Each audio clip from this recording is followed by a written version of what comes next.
ब्रह्म से शिव बाबा पधारे, बोलते ध्वनियों। ब्रह्म से शिव बाबा पधारे, बोलते ध्वनियों।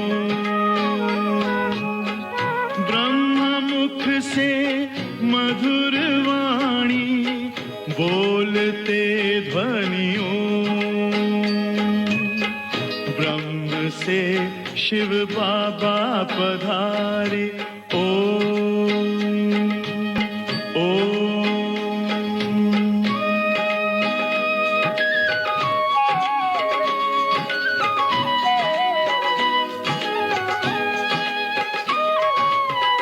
ओम की इस मधुर ध्वनि से किया परिवर्तन।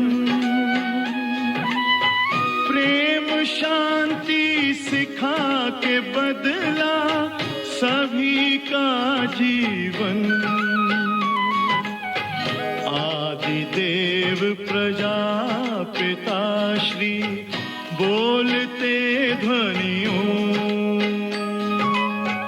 ब्रह्म मुख से मधुर वाणी, बोलते ध्वनियों। ब्रह्म से शिव बाबा पधारे, ओम ओम।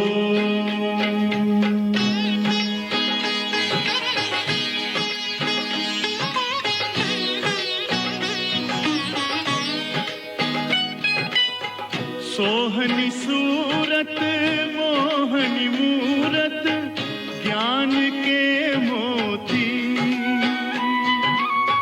भव्य मुख पर चंद्रमासी, चमकती ज्योति।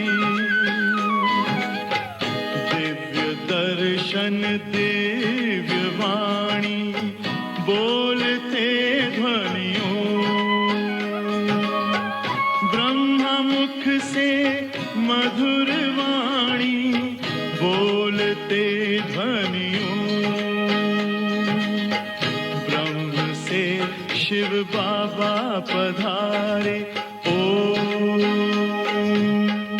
ओम।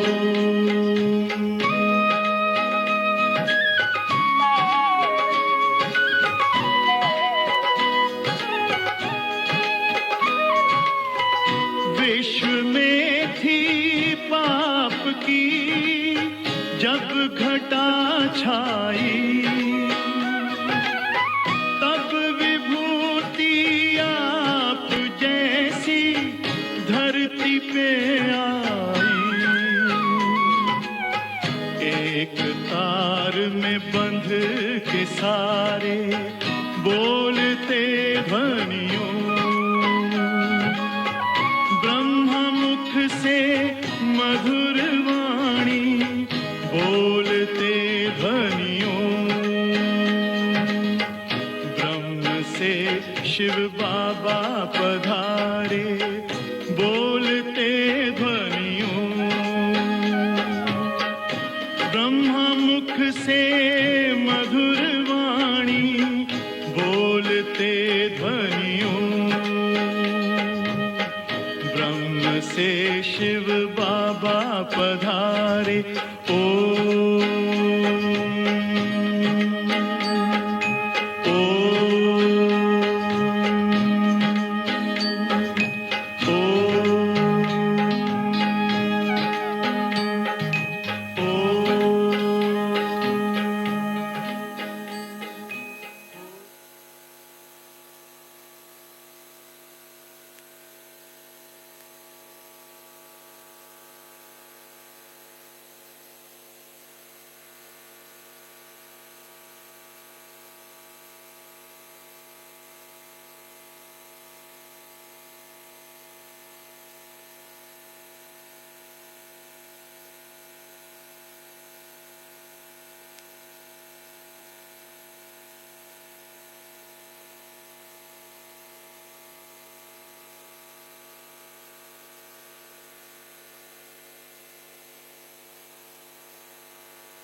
ओम शांति। सतगुरुवार की गुड मॉर्निंग।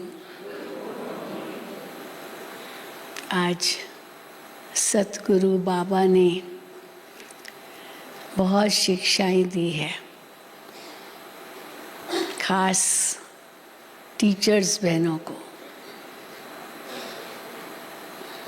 बाबा ब्राह्मणियों को कहते मना टीचर्स जो स्टूडेंट्स लेकर के आती है मधुबन, उनके लिए विशेष बाबा ने कहा है कि यहाँ किसको लाना है।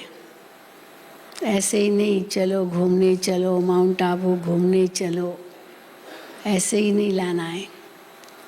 या छोटे छोटे बच्चों को ले आए जो रोते रहे, इधर उधर कूदते रहे, क्योंकि बाबा को आवाज़ बिल्कुल पसंद नहीं था। ऐसे वैसे आ जाएंगे और यहाँ के क्लास में बैठेंगे, उनको समझ में तो कुछ आएगा नहीं। यूनिवर्सिटी में ऐसे थोड़ी कोई जाके क्लासरूम में बैठता है, जाता है क्या ऐसे ही कहीं भी वो बैठ जाए यूनिवर्सिटी के किसी भी क्लासरूम में। कितना ध्यान रखा जाता है। तो यहाँ भी बाबा कहते हैं यहाँ कर बैठे और उबासी देता रहे, झुटका खाता रहे, यहाँ वहाँ देखता रहे, तो यूनिवर्सिटी की शोभा थोड़ी लगेगी।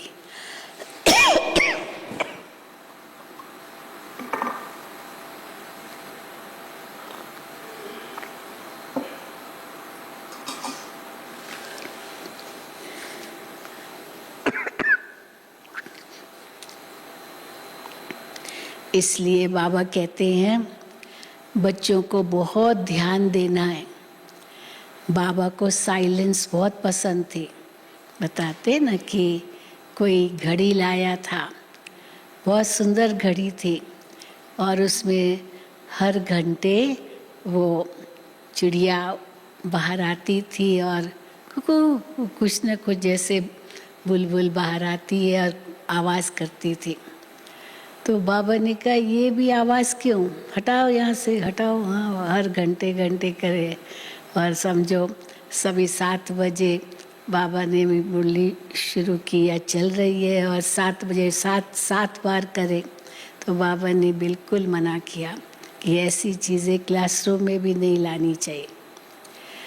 दुनिया में भी कहते हैं dead silence, 2 minutes dead silence, या चलो साइलेंस भी कहते हैं। लेकिन कितनी साइलेंस है।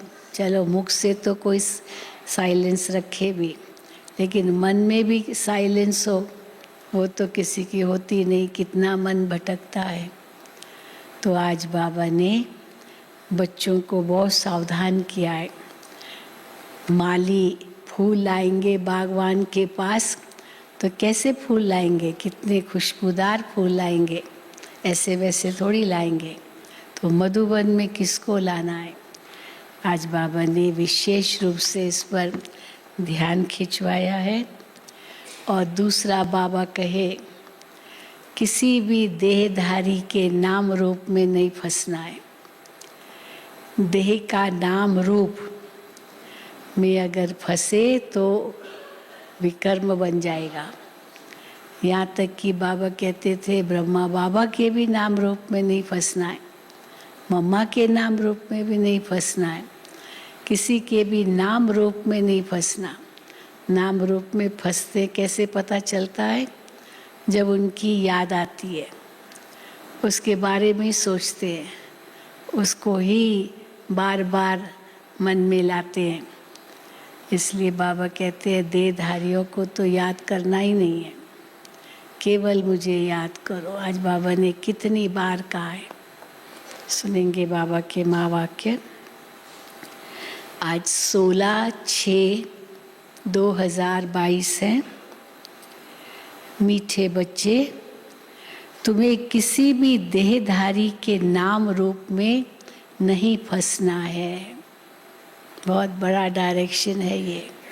किसी के भी नाम रूप में नहीं फंसना है। तुम अशरीरी बन बाप को याद करो तो आयु बढ़ेगी, निरोगी बनते जाएंगे, मन में शांति होगी। क्योंकि अशरीरी बन जाते हैं तो मन कितना शांत हो जाता है, तो उससे हेल्थ पर तो असर पड़ेगा ना।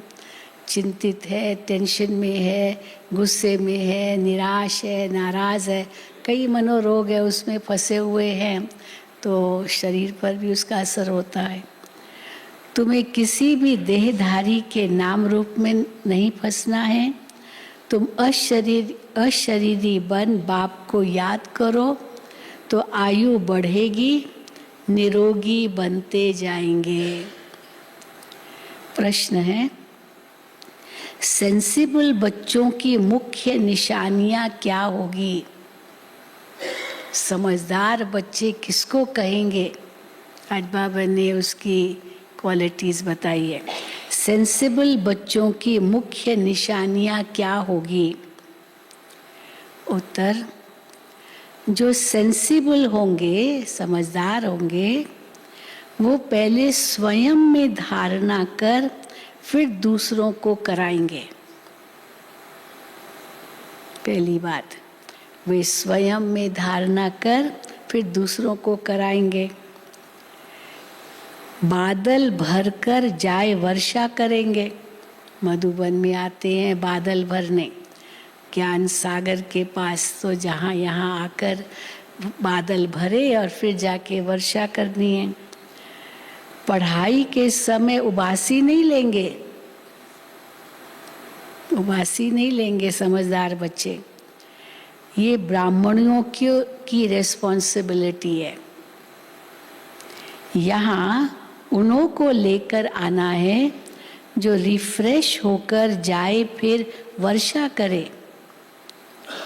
ये पहली बात। दूसरी बात, यहाँ वही आनी चाहिए जो योग में अच्छी तरह रहकर वायुमंडल को पावरफुल बनाने में मदद करे, विघ्न न डाले। यहाँ आसपास बड़ी शांति रहनी चाहिए, कोई भी प्रकार का आवाज न हो। बाबा ने बहुत सावधान किया है। गीत बजा है, ओम नमो शिवाय, ओम शांति। ओम शांति का अर्थ तो समझाया है ना। बाप कहते हैं आत्मा और परमात्मा शांत स्वरूप हैं। जैसे बाप वैसे बच्चे, दोनों ही शांत स्वरूप हैं। तो बाप बच्चों को समझाते हैं तुम शांत स्वरूप तो हो ही, बाहर से कोई शांति नहीं मिलती है, न बाहर से लेने का भी लक्ष्य हो, आप तो हो ही शांत स्वरूप। बाहर से कोई शांति नहीं मिलती है। ये रावण राज्य है ना। अब रावण राज्य में बाहर कहाँ शांति मिलेगी? ये रावण राज्य है ना। अब इस समय सिर्फ तुम अपने बाप को याद करो, मैं इसमें विराजमान हूँ। शिव बाबा कहते हैं मैं ब्रह्मा तन में विराजमान हूँ, तुमको जो मत देता हूँ उस पर चलो। बाबा कोई भी नाम रूप में नहीं फंसाते। ये नाम रूप है बाहर का। इस रूप में भी तुमको नहीं फंसना है। ब्रह्मा बाबा के भी नाम रूप में नहीं फंसना है, मम्मा के भी नाम रूप में नहीं फंसना है। बाबा बहुत ध्यान खिंचवाते थे। दुनिया सारी नाम रूप में फंसी पड़ी है ना। कितना देहधारियों को याद करते रहते, सारा दिन वही करते हैं।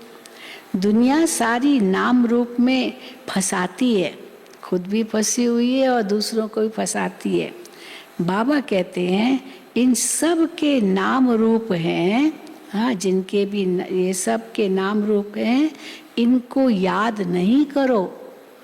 जिनको भी देह का नाम रूप है उनको याद नहीं करो, अपने बाप को याद करो। तो तुम्हारी आयु भी याद से बढ़ेगी, निरोगी भी बनेंगे। लक्ष्मी नारायण भी तुम्हारे जैसे थे, भी तो देहधारी थे ना। हाँ, ऐसे थोड़ी 10 फीट लंबे थे, ऊंचे थे, नहीं, हमारे जैसे जो मनुष्य की हाइट होती है। तो लक्ष्मी नारायण भी तुम्हारे जैसे थे, सिर्फ अंतर क्या है, वो सजे सजाए थे, बाकी वही आँख नाक कान मुँह तो वही है। ऐसे नहीं कोई छत जितने लंबे चौड़े थे। मनुष्य तो मनुष्य ही है। तो बाप कहते हैं कोई भी देहधारी को याद नहीं करना है, देह को भूलना है, अपने को आत्मा समझो, ये शरीर तो छोड़ना है। अब नाम रूप में फंसेंगे और उसका शरीर छूट गया तो दुखी होंगे ना। तो ये शरीर तो छोड़ना है। दूसरी बात, हाँ, एक तो नाम रूप में नहीं फंसो, और दूसरी बात गफलत नहीं करो, गफलत नहीं करो। विकर्मों का बोझा सिर पर बहुत है, बहुत भारी बोझा है, छोटा मोटा बोझा नहीं है। 63 जन्मों का विकर्मों का बोझा है, सिवाय एक बाप की याद के कम नहीं हो सकता है। बाप ने समझाया है जो सबसे ऊंच पावन बनते हैं वही फिर सबसे पतित बनते हैं। इसमें वंडर नहीं खाना है। कई कहते इतने ऊंचे थे फिर इतने नीचे गिरे, तो बाबा कहते इसमें वंडर नहीं खाना है, अपने को देखना है, मैं कितना नीचे गिरा, अभी मुझे चढ़ना है, अपने को देखना है। बाप को बहुत याद करना है, जितना हो सके बाप को याद करो, बहुत सहज है। जो इतना प्यारा बाप है उनको उठते बैठते याद करना है। जिसको पुकारते हैं हे पतित पावन आओ, परंतु हड्डी लव नहीं रहता। भक्ति मार्ग में बल भगवान को पुकारते हे पतित पावन आओ, लेकिन उस पतित पावन से इतना हड्डी लव चाहिए। चलो अभी वो पतित पावन आया है, पावन बना रहा है, तो भी बाबा कहते वो हड्डी लव नहीं है, तभी तो मन भटकता है ना। बाबा कहते पर तू हड्डी लव नहीं रहता। लव फिर भी अपने पति बच्चों आदि से ही रहता है। सिर्फ कहते थे पतित पावन आओ, तो बाप कहते हैं बच्चे मैं कल्प कल्प कल्प के संगम पर आता हूँ। गाया भी हुआ है रुद्र ज्ञान यज्ञ। अब कृष्ण तो है ही सत्युग का प्रिंस, श्री कृष्ण तो यज्ञ नहीं रचते, वो तो सत्युग का प्रिंस है। श्री कृष्ण बाबा कहते हैं वो श्री कृष्ण फिर उसी नाम रूप देश काल के सिवाय आ न सके। भले उनकी आत्मा अलग अलग जन्म लेगी, लेकिन उसी नाम रूप देश काल के सिवाय फिर आ न सके। उसी रूप में वो फिर उस नाम रूप देश काल के सिवाय आ न सके। नेहरू उस रूप में, उस पोजीशन में फिर कल्प के बाद आएंगे। उस समय नेहरू ने शरीर छोड़ा था, तो बाबा कहते अभी थोड़ी फिर नेहरू प्रकट होगा, उसी नाम रूप देश काल में फिर कल्प बाद आएगा फिर से। तो नेहरू उस रूप में, उस पोजीशन में फिर कल्प के बाद आएंगे। वैसे ही श्री कृष्ण भी उसी नाम रूप देश काल में, माना उसी नाम रूप से फिर सतयुग में ही आएंगे। उनके फीचर्स बदल न सके। वही श्री कृष्ण का रूप जैसे कल पहले वो था, वही फिर अगले कल्प में वही फीचर्स होंगे। उनके फीचर्स बदल न सके। इस यज्ञ का नाम ही है रुद्र ज्ञान यज्ञ। हाँ बाबा ये क्यों कहते हैं? हाँ, क्योंकि श्री कृष्ण का वो रूप तो फिर इस अभी तो आ भी नहीं सकता, और एक ही बार जो वो रूप था वो फिर दोबारा नहीं आएगा सारे कल्प में। इसी प्रकार हम सबका भी ऐसे ही है। अभी जो हमारा नाम रूप है फिर और जन्म लेंगे, लेकिन यही नाम रूप फिर जन्मों में नहीं मिलेगा, यही ये अभी के ही है। तो बाबा कहते हैं इस यज्ञ का नाम ही है रुद्र ज्ञान यज्ञ। इसको क्या कहते हैं? राजस्व अश्वमेध यज्ञ। राजाई के लिए बलि चढ़ना अर्थात उनका बनना। बाप के बने हो तो एक को ही याद करना चाहिए। हद से तोड़ बेहद से जोड़ना है। हद से तोड़ बेहद से जोड़ना है। बहुत बड़ा बाप है, कितना बड़ा बेहद का बाप है। तुम जानते हो बाप क्या आकर देते हैं। बेहद का बाप तुमको बेहद का वर्षा दे रहे हैं जो कोई और दे न सके। क्या दे रहे हैं हमें बाबा? तो बाबा कहते हैं उनके सिवा और किसको याद करेंगे। मनुष्य तो सब एक दो को मारते काटते रहते हैं। आगे हाँ बाबा कहते हैं अभी जिस प्रकार कलयुगी दुनिया में हो रहा है आगे थोड़ी ऐसे होता था। तुम जानते हो बाबा फिर से आया हुआ है। कहते हैं बाबा कल्प कल्प के संगम युगे जब नई दुनिया की स्थापना करनी है तब मैं आता हूँ। मांगते भी हैं नई दुनिया, नया राम राज्य। वहाँ सुख संपत्ति सब है, झगड़ा करने वाला कोई होता नहीं। सतयुग में झगड़ा करने वाला कोई होता नहीं। शास्त्रों में तो सतयुग त्रेता को भी नरक बना दिया है। वहाँ भी असुर दिखा दिए सतयुग त्रेता में, तो जैसे वहाँ भी नरक बना दिया है। ये भूल है ना, सतयुग त्रेता में भी है असुर दिखाना। बाबा कहते ये भूल है ना। वो असत्य सुनाते और बाप सत्य सुनाते। बाप कहते हैं तुम मुझे सत्य कहते हो ना, गॉड इज ट्रुथ, ईश्वर सत्य है, तो तुम मुझे सत्य कहते हो ना। मैं आकर सत्य कथा सुनाता हूँ। ये कथा कौन सी है, कितने अवधि की है? 5000 साल की ये कथा है। तो मैं आकर सत्य कथा सुनाता हूँ। 5000 वर्ष पहले भारत में किसका राज्य था? बच्चे जानते हैं बरोबर 5000 वर्ष पहले इन लक्ष्मी नारायण का राज्य था। कहते भी हैं क्राइस्ट के 3000 वर्ष पहले भारत पैराडाइज था। हिसाब तो सीधा है। 3000 साल क्राइस्ट से पहले पैराडाइज था, माना वही स्वर्ग था। तो 5000 साल हिसाब सीधा है। कहते हैं कल्प की आयु इतनी क्यों रख दी है?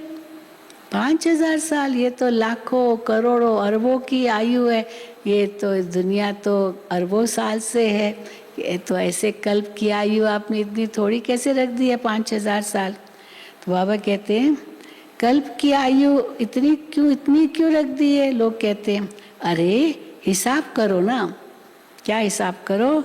क्राइस्ट को इतना समय हुआ, 2000 साल हुआ। अब हिसाब करो ना, युग ही ये 4 है। आधा कल्प दिन, आधा कल्प रात को लगता है। समझाने वाला बड़ा अच्छा चाहिए जो ये कल्प वृक्ष का ज्ञान दे, चक्र का ज्ञान दे। बाबा कहते हैं बड़ा अच्छा चाहिए समझाने वाला। बाप समझाते हैं बच्चे काम महाशत्रु है। भारतवासी ही देवताओं की महिमा गाते हैं। सर्वगुण संपन्न, 16 कला संपूर्ण, संपूर्ण निर्विकारी, मर्यादा पुरुषोत्तम, अहिंसा परमो धर्म। बाबा कहते ये भारतवासी गाते हैं। फिर 16,108 रानियां कहाँ से आई? कहाँ से आई श्री कृष्ण को 16,108 रानियां? तुम जानते हो धर्म शास्त्र कोई भी नहीं है। अब वो भागवत में इतनी कहानियां लिख दी है श्री कृष्ण की। बाबा कहते हैं भागवत कोई धर्म शास्त्र थोड़ी है। जो कहानियां केवल है, चाहे उपनिषद आदि जो भी है, कहानियां ही कहानियां हैं। पुराण कहानियां ही कहानियां हैं, तो वो धर्म शास्त्र थोड़ी कहलाएंगे। धर्म शास्त्र तो उसको कहा जाता है जिससे धर्म की स्थापना हो। तो बाबा कहते हैं धर्म शास्त्र उनको कहा जाता है जिसे धर्म स्थापक ने उचारा। तो वो कहेंगे गीता। जिसे धर्म स्थापक ने उचारा। धर्म स्थापक के नाम से शास्त्र बना। अब उसने तो उचारा और फिर वो तो चला गया। फिर बाद में उनके शिष्यों ने लिखा, अब कितना लिखा होगा सही, कितना मिक्सचर, वो उस समय तो लिखा नहीं जाता है। तो बाबा कहते हैं जिसे धर्म स्थापक ने उचारा, धर्म स्थापक के नाम से शास्त्र बना, अब तुम बच्चे नई दुनिया में जाते हो, ये सब पुराना तमो प्रधान है। इसलिए बाप कहते हैं पुरानी चीजों से बुद्धि योग हटाए, माम एकम याद करो, तो तुम्हारे विकर्म विनाश हो। नाम रूप को भी भूलो, पुरानी चीजों को भी भूलो, सबको हद को भूलो, बेहद बाप को याद करो, तो तुम्हारे विकर्म विनाश हो। गफलत करते हो, अगर गफलत करते हो, बुद्धि यहाँ वहाँ जाती है, तो बाबा समझ जाते हैं इनकी तकदीर ही ऐसी है, ये पुरुषार्थ नहीं कर सकेगा, तकदीर ही ऐसी है। अब है तो बहुत सहज बात, क्या ये तुम नहीं समझ सकते हो? तुम नहीं समझ सकते हो बुद्धि कहाँ यहाँ वहाँ जाती है, तो पता तो चलता है ना कि मन बुद्धि कहीं यहाँ भागे। तुम नहीं समझ सकते हो? मोह की रग सब तरफ से निकाल, एक बाप को याद करो। अगर और याद आते हैं मोह की रग है, तो बाबा कहते हैं इसका मतलब अभी विकर्म तो बहुत है, तो कब विनाश करेंगे? तो बाबा कहते हैं मोह की रग सब तरफ से निकाल, एक बाप को याद करो। 21 जन्मों के लिए तुमको फिर कोई दुख आदि नहीं होगा। ये करेंगे तो 21 जन्मों के लिए तुमको कोई दुख नहीं होगा। न तुम इतनी कुब्जाएं आदि बनेंगे। कुब्जा माना जिसके पीठ पर कुब होता है ना, बूढ़ी बूढ़ी औरतें ऐसे झुक झुक करके चलती है ना, बेचारी सीधी नहीं चल पाती है, तो झुकी हुई होती है और ऐसे ऐसे चलती है, उसको बाबा उसको कुब्जा कहते हैं, कुब वाली। न तुम इतनी कुब्जाएं आदि बनेंगे। होगी कोई माता ऐसी बैठी होगी तो बिल्कुल ऐसे उसकी कमर झुकी हुई, जैसे सिर नीचे होता है, तो न तुम इतनी कुब्जाएं आदि बनेंगे। वहाँ तो समझते हैं बस आयु पूरी हुई, सतयुग में बस आयु पूरी हुई, एक शरीर छोड़ दूसरा लेना है। जैसे सर्प का मिसाल है, जानवरों का मिसाल देते हैं। सर्प का मिसाल है, एक खाल उतार, अंदर उसको नई चमड़ी आ जाती है। किसी ने मेरे को इसका वीडियो भेजा था, ये सांप कैसे चमड़ी उतारता है। तो बड़ा सा धीरे धीरे धीरे धीरे चलता जाता है, धीरे धीरे धीरे वो चमड़ी उतरती जाती है और अंदर तो नई चमड़ी आ गई, एकदम जवान हो जाता है, जैसे वो पुरानी चमड़ी निकल गई। तो वो वीडियो था। तो जैसे सर्प का मिसाल है, जानवरों का मिसाल देते हैं। जरूर उनको पता पड़ता होगा, जानवरों को मालूम नहीं पड़ता होगा क्या कि मेरी चमड़ी अभी निकल रही है और अंदर में मुझे नई चमड़ी है। जरूर उनको पता पड़ता होगा। इस समय के मनुष्यों से जास्ती अक्ल तो जानवरों को है, क्योंकि उसको पता, और कोई पुरानी चमड़ी से उसका मोह नहीं है, वो तो पुरानी हो गई, नई चमड़ी मिलेगी तो पुरानी से क्या मोह रखना, वो वहीं चमड़ी पड़ी रहती है ना, खाल। उसको कई दिखाते, देखो बहन जी ये सांप की चमड़ी है, देखिए सांप की चमड़ी पड़ी हुई है, ऐसे रास्तों पर भी मिलती होगी। तो जरूर उनको पता पड़ता होगा। तो इस समय के मनुष्यों से जास्ती अक्ल जानवरों को भी है, मोह नहीं है पुरानी चमड़ी से। और कलयुगी मनुष्य कितना मोह शरीर में, वो कुब्जा हो गई इतना, तो भी हाँ जीना है। मैं पर पोतरे का तो मुंह देखूं, उन्होंने बताते स्वर्ग में एक सीट खाली है। इतनी बूढ़ी औरत बार बार कहती भगवान बस उठा लो। अब भगवान आया, नारद आया, कहा चलना है स्वर्ग में, एक सीट खाली है। तो कहा कि मैं तो ऐसे झूठ बोलती थी। तो बाबा कहते हैं जरूर उनको पता पड़ता होगा। इस समय के मनुष्यों से जास्ती अकल जानवरों में भी होता है। भ्रमरी का मिसाल भी यहाँ का ही है, कीड़े को कैसे ले जाती है।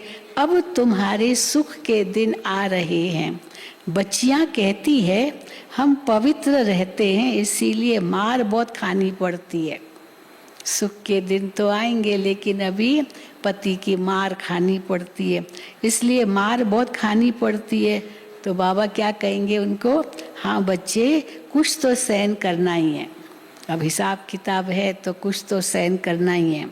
अबलाओं पर अत्याचार गाए हुए हैं, अत्याचार करे तब तो पाप का घड़ा भरे, अत्याचार करे तब तो पाप का घड़ा भरे। इतने जितने अत्याचार और होते जाएंगे पाप का घड़ा भरता जाएगा। तो किसने हमसे पूछा, बहन जी ऐसे कितने पाप के घड़े हैं? एक भरा तो दूसरा रख सकते हैं, इसमें क्या है, पाप के बड़े घड़े बड़े। तो पाप का घड़ा भरता ही जा रहा है। इस तो बाबा कहते हैं अत्याचार करे तब तो पाप का घड़ा भरे, रुद्र ज्ञान यज्ञ में विघ्न तो बहुत पड़ेंगे, अबलाओं पर अत्याचार होंगे। अभी ऐसे नहीं है ना, कानून बन गया है जो ऐसे अत्याचार नहीं कर सकते, वो तुरंत जाके FIR दर्ज करा सकती है। तो इसीलिए रुद्र ज्ञान यज्ञ में विघ्न तो बहुत पड़ेंगे, अबलाओं पर अत्याचार होंगे।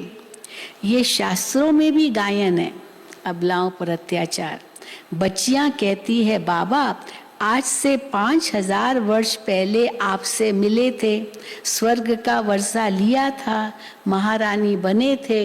बाबा को पत्र लिखते न, बाबा आज से 5000 साल पहले आपसे मिले थे, स्वर्ग का वर्षा लिया था, महारानी बने थे।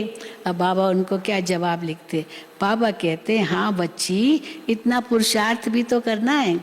बने थे तो कहा अच्छी बात है, आपके मुख में गुलाब, लेकिन इतना पुरुषार्थ भी तो करना है जो फिर बनो। इतना पुरुषार्थ तो करना होगा, याद शिव बाबा को करना है, इसको नहीं, ब्रह्मा बाबा को नहीं। ये गुरु नहीं है, इनको इनके कान भी सुनते हैं। सबसे पहले किसके कान सुनते हैं? ब्रह्मा बाबा के। तो ब्रह्मा बाबा हमेशा नशे से कहते थे मैं नंबर 1 स्टूडेंट हूँ, मैंने आज तक कभी मुरली मिस नहीं की है। ब्रह्मा बाबा मुरली मिस करे तो फिर तो फिर कैसे चलेगा? तो बाबा कहते हैं ये गुरु नहीं है, इनके कान भी सुनते हैं, वो तुम्हारा बाप टीचर सतगुरु है, इन द्वारा सीख कर औरों को सिखलाते हैं। शिव बाबा इनके द्वारा सबको सिखलाते हैं, ये भी सीख कर फिर सिखलाते हैं, इन द्वारा सीख कर औरों को सिखलाते हैं। और भी सभी का बाप वो एक है, हमको भी सिखलाने वाला वो है, इसीलिए बेहद के बाप को याद करना है। विष्णु को व ब्रह्मा को थोड़ी पतियों का पति कहेंगे, पतियों का पति न ब्रह्मा को कहेंगे न विष्णु को कहेंगे, हाँ शंकर को भी नहीं कहेंगे, केवल शिव बाबा को कहेंगे क्योंकि निराकार है। विष्णु को व ब्रह्मा को थोड़ी पतियों का पति कहेंगे, शिव बाबा को ही पतियों का पति कहा जाता है, तो क्यों नहीं उनको पकड़े, उनको ही पकड़े पतियों का पति। हमें कई एक बार बताया था ना कि एक माता आई बाबा के पास, अव्यक्त बाबा के सामने, हम तो वहीं बैठते थे, बाबा के साथ ही बैठते थे। बाबा को कहती है बाबा मेरे पति की बुद्धि का ताला खोलो, मेरे पति की बुद्धि का ताला खोलो। अब बाबा मुस्कुराए, तो बाबा ने कहा पतियों के पति के सामने बैठी हो, उस पतियों के पति को याद करो तो पति के बुद्धि का ताला खुल जाएगा खुल जाएगा। तो देखो अब बाबा के आगे पति को याद कर रही है, तो देखो बाबा ने भी उसको उसी अनुसार जवाब दिया। तो क्यों नहीं उनको पकड़े? तुम सब पहले मूल वतन अपने पियर घर जाएंगे, फिर ससुर घर में आना है। पहले शिव बाबा के पास तो सलामी भरनी है, सीधा ही सतयुग में नहीं जाएंगे, पहले शिव बाबा के पास सलामी भरनी है, फिर आएंगे सतयुग में। कितना सहज पाई पैसे की बात है। बाबा सब तरफ बच्चों को देखते हैं। अभी ये नेक्स्ट, हाँ बाबा जब आते थे संदली पर बैठते थे, बाबा दृष्टि देते थे। अभी हिस्ट्री हॉल ही था तो बाबा भी लिमिटेड, ना बच्चे भी तो कितने होंगे उस समय, तो बाबा एक एक को दृष्टि देते थे और सबकी दृष्टि एकदम खुली। बाबा किसी को देखते थे कि इसकी आंखें तो बंद हो रही है, हाँ ये झुटका खा रहा है, तो तुरंत बाबा उस समय उनको उठाते थे, बच्ची जाओ मुंह धोकर आओ, हाँ बच्ची जाओ मुंह धोकर आओ और फ्रेश होके बैठो, यहाँ झुटका नहीं खाना है।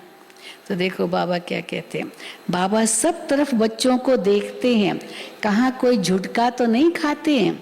झुटका खाया उबासी दी, हाँ उबासी दी तो बाबा कहते हैं बुद्धि योग गया, कहीं और बुद्धि योग गया, फिर वो वायुमंडल को खराब कर देते। अब एक को नींद आएगी, दूसरा उसको देखेगा, ये देखो नींद कर रही है, तो उसको भी नींद आनी शुरू हो जाएगी। एक उबासी देगा तो दूसरे को भी उबासी आएगी, वायुमंडल तो बिगड़ता है ना।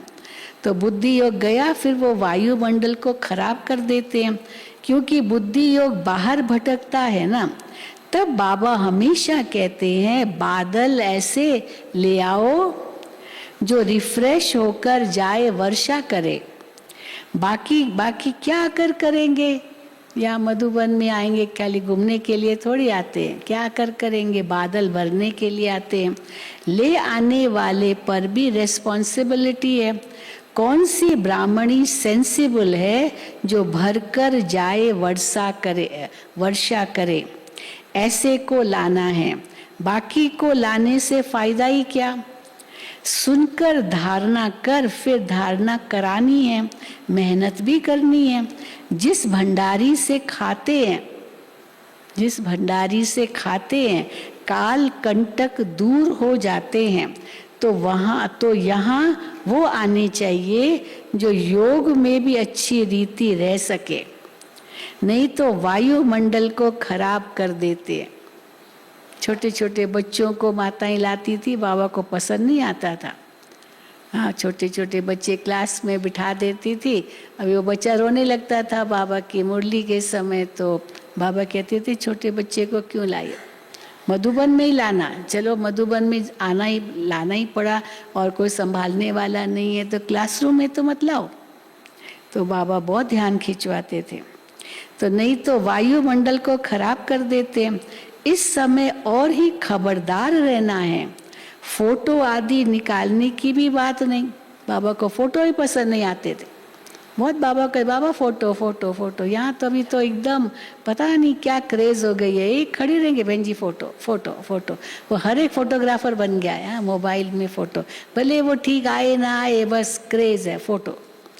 तो बाबा कहते हैं इस समय तो और ही खबरदार रहना है। फोटो आदि निकालने की भी बात नहीं, जितना हो सके बाप की याद में रह योगदान देना है। आसपास भी बड़ी शांति रहनी चाहिए। हॉस्पिटल हमेशा बाहर एकांत में रहता है, जहाँ आवाज न हो। पेशेंट को शांति चाहिए, इसलिए हॉस्पिटल ऐसे नहीं शहर के बीच में ऐसे लाएंगे जहाँ शोरगुल होता रहे। तो पेशेंट को शांति चाहिए। तुमको डायरेक्शन मिलता है तो उस शांति में रहना है, बाप को याद करना है, ये है रियल शांति। रियल शांति का मतलब ये नहीं खाली आवाज नहीं, रियल शांति माना आत्मा समझकर बाबा की याद में है, अशरीरी है, वो रियल शांति। बाकी है आर्टिफिशियल। चलो गीत बजा, 3 मिनट साइलेंस और एकदम जोर जबरदस्ती खड़े रहे, और गीत जैसे पूरा हुआ बात करना शुरू किया, तो क्या 3 मिनट में किया। हाँ तो बाबा कहते हैं बाकी है आर्टिफिशियल। वो कहते हैं ना 2 मिनट डेड साइलेंस, परंतु वो 2 मिनट बुद्धि पता नहीं कहाँ कहाँ रहती है, एक को भी सच्ची शांति नहीं रहती। तुम डिटैच हो जाएंगे, सच्ची शांति तब हो जब तुम डिटैच हो जाएंगे। हम आत्मा हैं, ये है अपने स्वधर्म में रहना। बाकी गुटखा खाकर शांत रहना कोई रियल शांति नहीं, जिसे जबरदस्ती मुख को बंद करके खड़े हैं क्योंकि 3 मिनट का गीत बज रहा है या 1 मिनट का गीत बज रहा है जबरदस्ती, और जैसे देखते रहते अभी तक गीत पूरा नहीं हुआ तो बाबा कहते ये जबरदस्ती है, जैसे गुटखा खा करके शांत में खड़े। बाकी गुटखा खाकर शांत रहना कोई रियल शांति नहीं। कहते हैं 3 मिनट साइलेंस अर्थात अशरीरी भव, एकदम अशरीरी हो जाओ वो 3 मिनट के लिए। ऐसे और कोई की ताकत नहीं जो कह सके। बाप के ही महावाक्य हैं, लाडले बच्चों मुझे याद करो तो तुम्हारे जन्म जन्मांतर के पाप कट जाएंगे, नहीं तो पद भ्रष्ट भी होंगे और सजाएं भी खानी पड़ेगी। एक तो पद भ्रष्ट होगा, दूसरा सजाएं भी खानी पड़ेगी। शिव बाबा के डायरेक्शन में चलने से ही कल्याण है। बाप को सदैव याद करना है, जितना हो सके मोस्ट स्वीट बाप को याद करना है। स्टूडेंट को अपने टीचर की इज्जत रखने के लिए बहुत ख्याल रखना होता है। टीचर की इज्जत, टीचर का नाम बदनाम न हो। मैं ऐसा डल स्टूडेंट न बनूं जो टीचर का नाम बदनाम हो। तो टीचर की इज्जत रखने के लिए भी बहुत ख्याल रखना होता है। बहुत स्टूडेंट पास नहीं हो तो टीचर को इजाफा नहीं मिलता है। अगर स्टूडेंट में क्लासरूम में जो स्टूडेंट्स हैं वो सब बहुत अच्छे मार्क्स से पास होते हैं तो टीचर को भी इनाम मिलता है, उनको प्रमोशन भी मिलती है। पर फेल ही हुए सब उनके स्टूडेंट्स तो टीचर का भी तो दोष है ना। तो इसलिए बाबा कहते हैं बहुत स्टूडेंट पास नहीं हो तो टीचर को इजाफा नहीं मिलता है। यहाँ कृपा व आशीर्वाद की तो बात ही नहीं है। टीचर आशीर्वाद करो, कृपा करो, मैं पास हो जाऊं, बाबा कहते वो तो बात ही नहीं है। हर एक को अपने ऊपर कृपा व आशीर्वाद करनी है।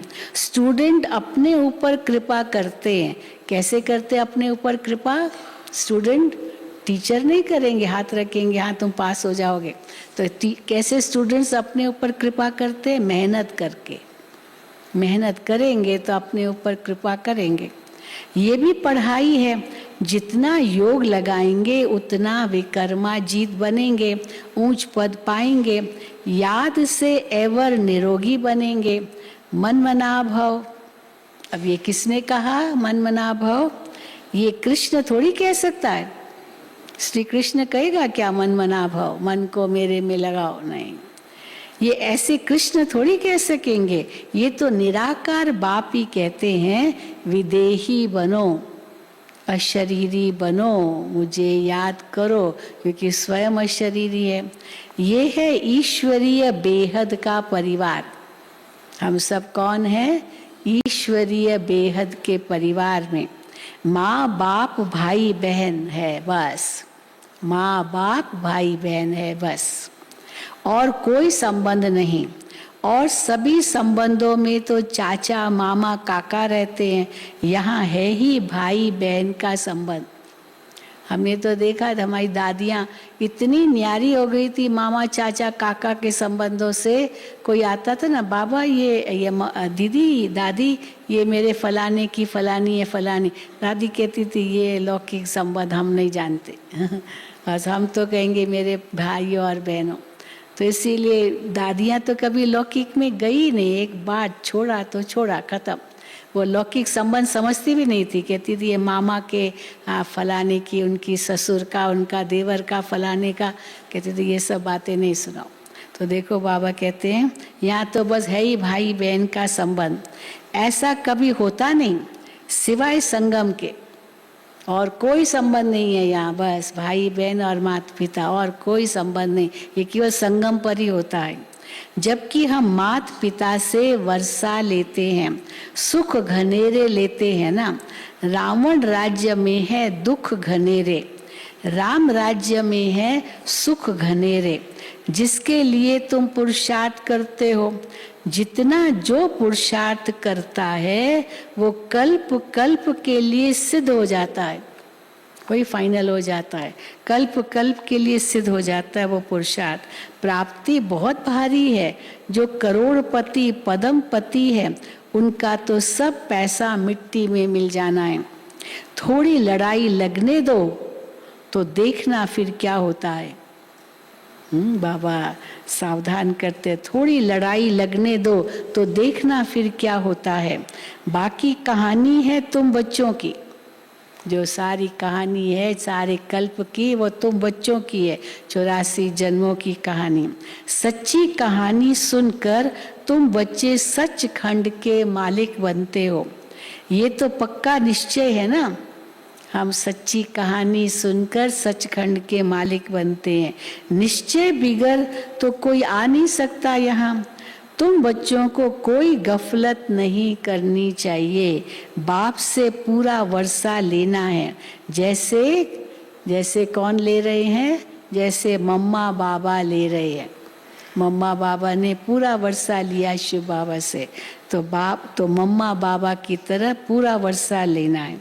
अच्छा, मीठे मीठे सिकील दे बच्चों प्रति माता पिता बाप दादा का याद प्यार और गुड मॉर्निंग।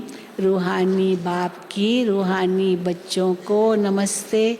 हम रूहानी बच्चों की रूहानी बाप दादा को याद प्यार, गुड मॉर्निंग और नमस्ते। धारणा के लिए मुख्य सार, पहला, शरीर से डिटैच हो स्वधर्म में स्थित रहने का अभ्यास करना है।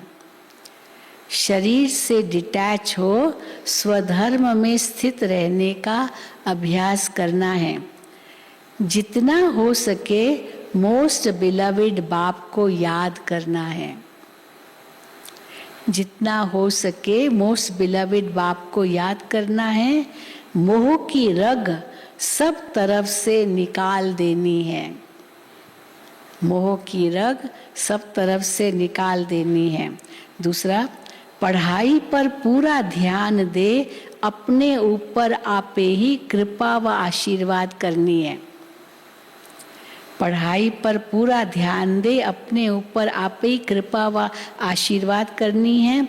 बुद्धि योग हद से तोड़ बेहद से जोड़ना है। बाप का बनकर बाप पर पूरा पूरा बलि चढ़ना है।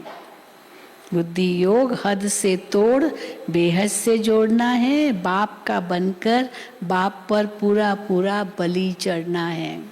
वरदान, सदा सत्य के संग द्वारा कमजोरियों को समाप्त करने वाले सहज योगी सहज ज्ञानी भव। सहज योगी सहज ज्ञानी भव कौन कैसे बने? सदा सत्य के संग द्वारा कमजोरियों को समाप्त करने वाले सहज योगी सहज ज्ञानी भव। कोई भी कमजोरी तब आती है, कब आती है कोई भी कमजोरी? जब सत्य के संग से किनारा हो जाता है और दूसरा संग लग जाता है, तब कमजोरी आती है। इसलिए भक्ति में कहते हैं सदा सत्संग में रहो। सत्संग अर्थात सदा सत बाप के संग में रहना। आप सबके लिए सत बाप का संग अति सहज है, क्योंकि समीप का संबंध है हमारा शिव बाबा के साथ, तो उनके संग में रहना अति सहज है। तो सदा सत्संग में रहे, कमजोरियों को समाप्त करने वाले सहज योगी सहज ज्ञानी बनो। स्लोगन, सदा प्रसन्न रहना है तो प्रशंसा सुनने की इच्छा का त्याग कर दो। सुना?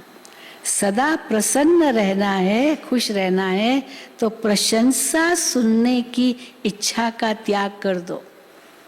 प्रशंसा मुझे मिलेगी तभी मैं खुश रहूँगा, हाँ बाबा कहते वो त्याग कर दो, सदा प्रसन्न रहो। मम्मा की एक छोटी सी मुरली है, बहुत अच्छी गहरी मुरली है। मुक्ति और जीवन मुक्ति की स्टेज किसको कहेंगे?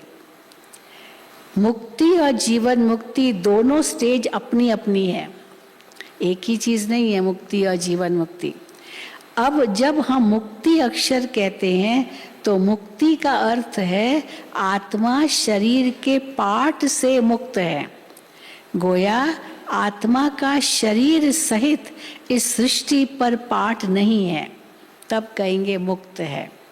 जब आत्मा का मनुष्य हस्ती में पार्ट नहीं है, गोया आत्मा निराकारी दुनिया में है, सुख दुख से न्यारी दुनिया में है, इसको ही मुक्त स्टेज कहते हैं। इसे कोई मुक्ति पद नहीं कहते, मुक्ति कोई पद नहीं है, वो तो सभी जाएंगे मुक्ति में, इसलिए वो पद वहाँ नहीं होता। इसे कोई मुक्ति पद नहीं कहते। और जो आत्मा कर्म बंधन से मुक्त है, अर्थात शरीर के पाटधारी होते भी वो कर्म बंधन से न्यारी है, शरीर है पर फिर भी कर्म बंधन से न्यारी है, तो उसे जीवन मुक्त पद कहते हैं, जो सबसे ऊंची स्टेज है, मुक्ति से भी ऊंची स्टेज है। वो है हमारी देवताई प्रालब्ध। इसी जन्म में पुरुषार्थ करने से ये सतयुगी देवताई प्रालब्ध मिलती है। वो है हमारा ऊंच पद। परंतु जो आत्मा पाठ में नहीं है, उन्हों को पद कैसे कहें? अब पाठ ही नहीं है परम धाम में, तो वो पद थोड़ी हुआ। जब आत्मा का स्टेज पर पाठ नहीं है, तो मुक्ति कोई पद नहीं है। अब इतने जो मनुष्य संप्रदाय है, वो कोई सब के सब सतयुग में तो नहीं चलते, क्योंकि वहाँ मनुष्य संप्रदाय कम होती है। तो जो जितना प्रभु के साथ योग लगाए, कर्मातीत बने, वो सतयुगी जीवन मुक्त देवी देवता पद पाते हैं। बाकी जो धर्मराज की सजाएं खाकर कर्म बंधन से मुक्त हो शुद्ध बन मुक्ति धाम में जाते हैं, वो मुक्ति में है, लेकिन मुक्ति धाम में कोई पद नहीं है। वो स्टेज तो बिगर पुरुषार्थ आप ही अपने समय पर मिली जाती है मुक्ति की। जो मनुष्यों की चाहना द्वापुर से लेकर कलयुग के अंत तक उठती आई है कि हम जन्म मरण के चक्र में न आवे, वो आश अब पूर्ण होती है उन आत्माओं की, वो जाके मुक्ति में बैठेंगे। मतलब तो सर्व आत्माओं को वाया मुक्ति धाम से पास अवश्य होना है। अच्छा, ओम शांति, ओम शांति, ओम शांति। आज भट्ठी वालों का प्रोग्राम बता दे, क्योंकि बाद शशि बहन आएंगे और आज भोग भी लगाएंगे। आज सतगुरुवार है, समापन दिवस है भट्ठी का, और आपका स्वमान है। सर्व खजानों को विश्व सेवा में लगाने वाली मैं महादानी वरदानी आत्मा हूँ। सर्व खजानों को विश्व सेवा में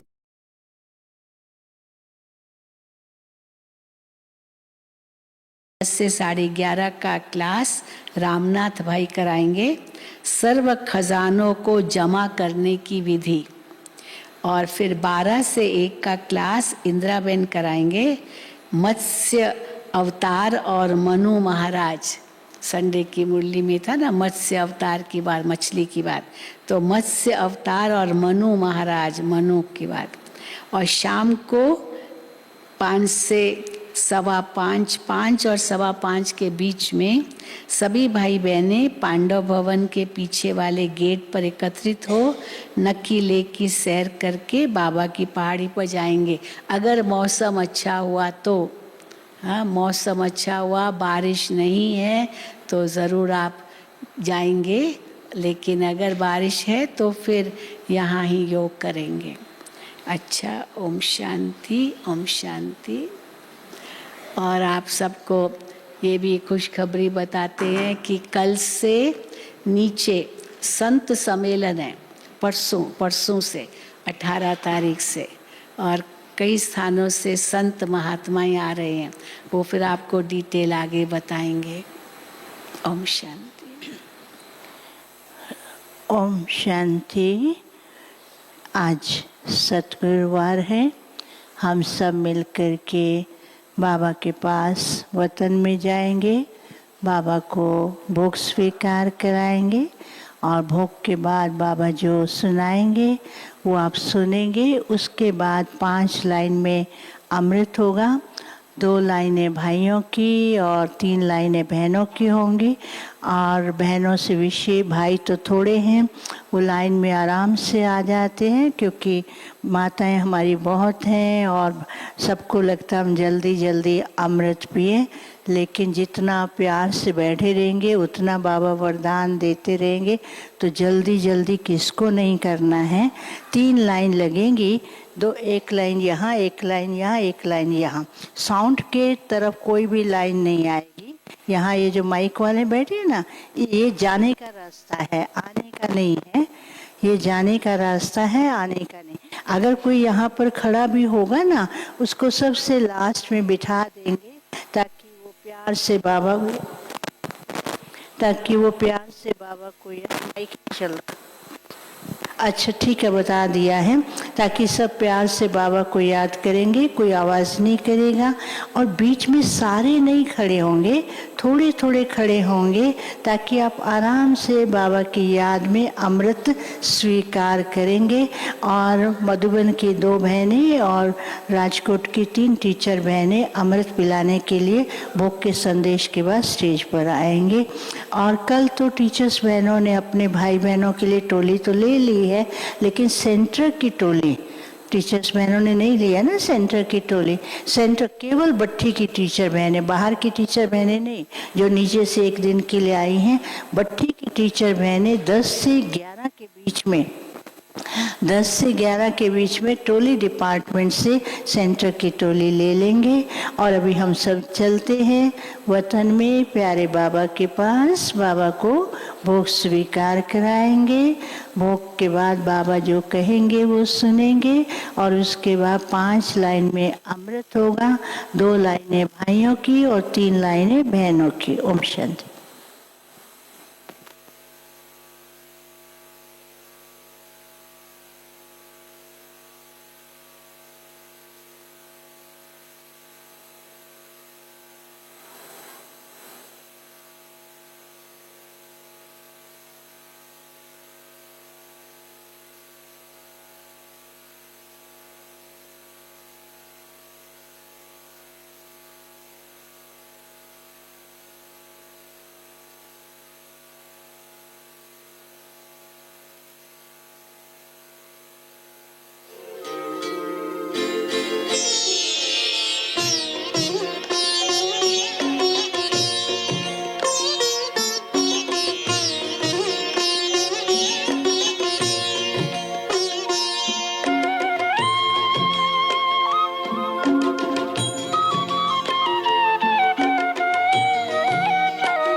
अंबर के उस पार पंछी रे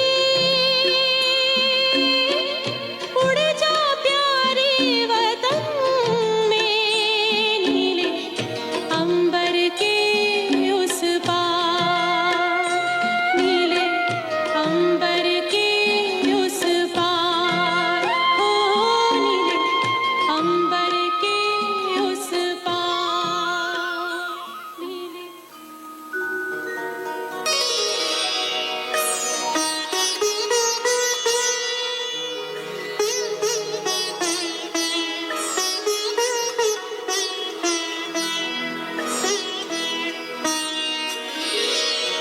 तेरी याद का अमृत पीते हैं, तेरी याद का अमृत पीते हैं, तेरी याद में जीते हैं बाबा, तेरी याद में जीते हैं बाबा, तेरी याद का अमृत पीते हैं, तेरी याद का अमृत पीते हैं, रहे याद सदा ही साथ तेरी, रहे याद सदा ही साथ तेरी, बस और न हम कुछ चाहेंगे, बस और न हम कुछ चाहेंगे, तेरी याद का अमृत पीते हैं, तेरी याद का अमृत पीते हैं।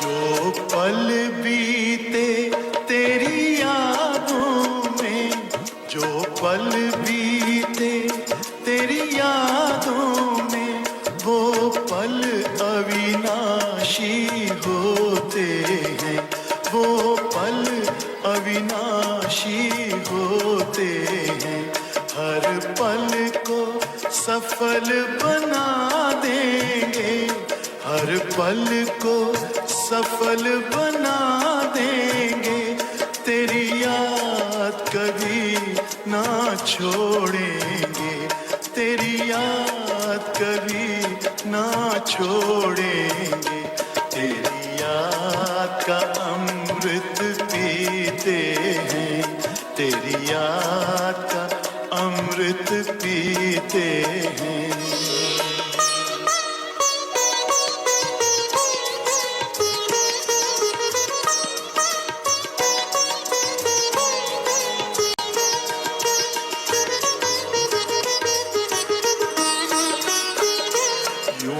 आप रहो संग संग बाबा, यूं ही आप रहो संग संग बाबा, इस दुनिया के सुख पाने क्या, इस दुनिया के सुख पाने क्या, लहराते रहे तेरी यादों में, लहराते रहे तेरी यादों में, उन यादों में खो जाएंगे, उन यादों में खो जाएंगे, तेरी याद का अमृत पीते हैं, तेरी याद का अमृत पीते हैं, तेरी याद में जीते हैं बाबा, तेरी याद में जीते हैं बाबा, तेरी याद का अमृत पीते हैं, तेरी याद का अमृत पीते हैं, रहे याद सदा ही साथ तेरी, रहे याद सदा ही साथ तेरी, बस और न हम कुछ चाहेंगे, बस और न हम कुछ चाहेंगे, तेरी याद का अमृत पीते हैं, तेरी याद का अमृत पीते हैं, तेरी याद का अमृत पीते हैं।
ओम शांति, ओम शांति। आज सद्गुरुवार के दिन आप सबकी याद लेके जैसे मैं वतन में पहुंची, वतन में पहले से ही बहुत से भाई बहने पहुंचे हुए थे। कुछ तो वतन में एकदम योग की पावरफुल स्थिति में बैठे थे और कुछ फरिश्ते के रूप में दिखाई दे रहे थे और कुछ भविष्य नई दुनिया के विश्व महाराजन और महारानी के रूप में ऐसे दिखाई दे रहे थे। लेकिन वो वातावरण इतना सुंदर था, कुछ सेकंड के लिए तो मैं उसको देखती ही रही चारों ही तरफ। फिर कुछ सेकंड के बाद सोचती हूँ कि बाबा कहाँ हैं, बाबा तो दिखाई नहीं दे रहे हैं। तो उसी समय बहुत दूर बाबा एक पहाड़ी के ऊपर खड़े हैं और ऊपर से बाबा देख रहे हैं। तो बाबा ने ऐसे इशारे से मेरे को बुलाया और मैं जैसे उड़ते उड़ते बाबा के पास पहुंच गई और बाबा ने कहा, बच्चे देखा आज बाप क्या कर रहे थे। बाबा ने कहा, आज बाप अपने ही परिवार, अपने ही बच्चों की पुरुषार्थ, स्थिति और भविष्य प्रारब्ध को देख रहे थे। तो बाप भी बच्चों की पुरुषार्थ को देखकर बहुत हर्षित भी हैं और बच्चों की मेहनत को देखकर बाबा को कभी कभी रहम भी आता है कि जब बाप हर बात सहज कर देते हैं फिर भी इतनी मेहनत क्यों करते हैं। फिर बाबा ने कहा, मैं सब बच्चों को अभी कहाँ ले चलता हूँ। और बच्चे भी देख रहे थे कि बाबा तो बहुत दूर एक सुंदर सी पहाड़ी पर खड़े हैं, हम भी बाबा के पास जाएं। तो बच्चे भी बाबा को कहते, बाबा हमें भी आपके पास आना है। तो बाबा ने कहा आओ उड़ के आ जाओ। तो बाबा ने कहा कि अच्छा बाप बच्चों के पास एक पुष्पक विमान भेजते हैं, उसमें बैठ करके सब ऊपर की ओर आ जाए। तो बाबा ने जैसे ही कहा हर एक बच्चे के पास पुष्पक विमान पहुंचता है। जैसे वो उसमें बैठते हैं तो किसी का पुष्पक विमान थोड़ा सा उड़ करके बीच में रुक जाता था और दूसरे का पुष्पक विमान ऐसा था जो उड़ते उड़ते कहीं न कहीं जा कर के कहाँ छिप गया। फिर तीसरे का दिखाया कि वो जैसे पुष्पक विमान उड़ता है उसके नीचे छोटे छोटे बहुत सूक्ष्म ऐसे तारे थी जो दिखाई नहीं देती थी, जो उसमें बंधा हुआ था। फिर चौथा ऐसा दिखाया कि वो उड़ा तो बहुत अच्छा है, लेकिन ऊंचाई की ओर जाकर के सामने उसके सामने एक बहुत बड़ा जाल आ जाता है और उस जाल के कारण वो वहीं जाल के सामने खड़ा हो जाता है। फिर वो ऊपर की ओर उड़ नहीं पाता है। तो बाबा भी देख रहे थे। बाबा ने मुझे कहा बच्चे देखा ये क्या हो रहा है? तो मैंने कहा बाबा। फिर बाबा ने क्या किया, दोनों बाहें ऐसे की तो दोनों बाहों में ही सभी बच्चे वी शेप में बाबा के बाहों में समा जाते हैं और सब बाबा ने सबको बाहों से उठा करके उस पहाड़ी पर खड़ा किया। तो बाबा ने कहा बच्चे क्या कर रहे हैं? बच्चे अभी बहुत अच्छा पुरुषार्थ भी कर रहे हैं, लेकिन पुरुषार्थ के साथ साथ कुछ कुछ ऐसी बातें हैं जिस पे बच्चों का ध्यान कम है, या भोलेपन के कारण या किसी भी प्रभाव के कारण उस स्थिति को वैसा नहीं बना पा रहे हैं।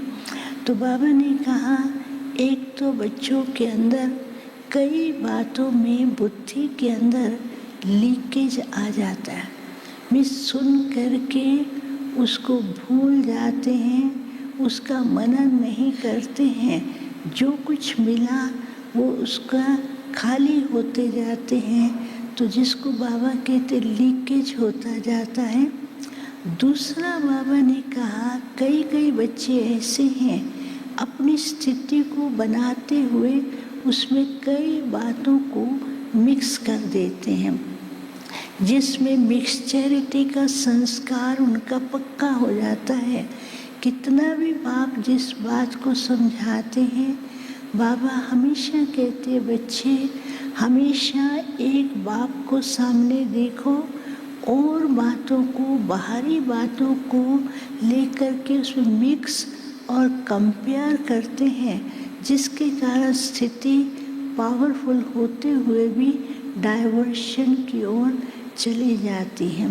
तीसरी बात बाबा ने कही कई बच्चों ने अभी तक सूक्ष्म बंधन बांधे हुए हैं, वो सूक्ष्म बंधनों के कारण उड़ना चाहते हैं, उड़ नहीं पाते हैं।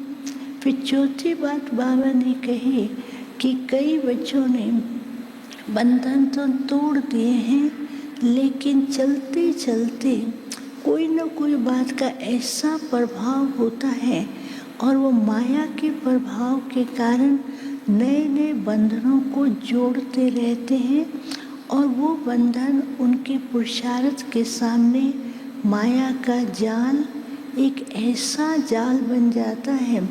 उस जाल के कारण उनको स्पष्ट रास्ता या स्पष्ट स्थिति या स्पष्टता उनके सामने नहीं आ पाती है।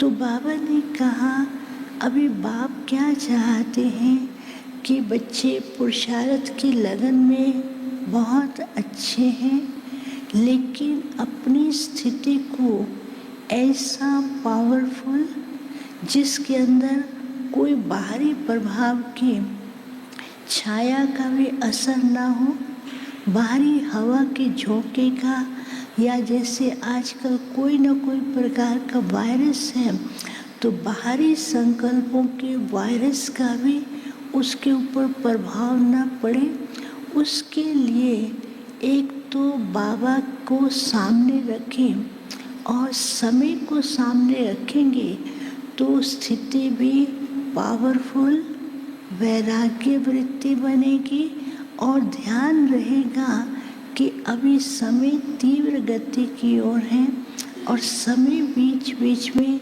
कई प्रकार से घंटियां बज रही हैं, तो लेकिन बाप बच्चों के संपन्न होने के लिए समय को भी अभी बांध करके रोक करके रखा है, लेकिन समय अभी अपनी तीव्र गति से उड़ रहा है। इसलिए बच्चों को विशेष अभी समय अनुसार अपनी स्थिति को पावरफुल और बाप के सामने रखते हुए, बाप चाहते हैं कि बच्चे बिल्कुल अंदर से क्लियर और बाप से क्लियर कनेक्शन रखेंगे, स्थिति पावरफुल होगी।